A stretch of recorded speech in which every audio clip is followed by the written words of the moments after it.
Case solved, a horrific crime against a young teen that went 40 years without an arrest. In May of 1983, Ronald Reagan was serving his first term as president. Michael Jackson's Thriller album was still at the top of the charts, and most Americans had yet to buy their first VCR. And a 14-year-old Red Bluff girl, Rochelle Lee Ward, was found murdered. And for all these years, 4 decades, the murder went unsolved until now. Action News Now reporter Lauren Cooper shows us how technology not available in 1983 finally helped identify the killer. May 3rd, 1983. It was another regular morning for 14-year-old Rochelle Lee Ward as she walked down Jackson Street in Red Bluff on her way to school. But she never made it there, and hours later her body would be found bound.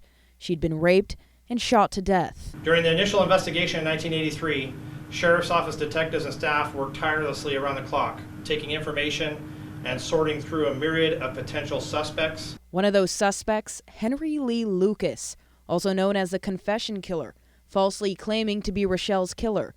And on top of that, Tehama County Sheriff's Office say unfounded rumors at the time spread that then Sheriff Ron Koenig was also involved in the murder. But with no evidence of either, the case grew colder and colder for 40 years.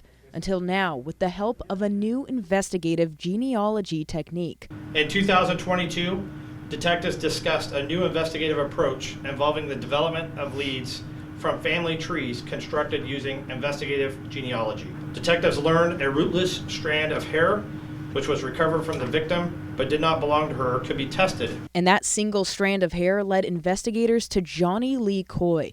And with the help of DNA voluntarily provided by Coy's relatives, investigators made a direct link to Coy as the murderer. The results came back highly likely that the DNA recovered from the evidence was a match to a family member of the living relatives that the Sheriff's Office contacted and obtained samples from. Coy's violent past solidified the match after investigators found a DNA sample taken from when Coy was imprisoned for another kidnapping and rape of a mother and daughter, also in Red Bluff.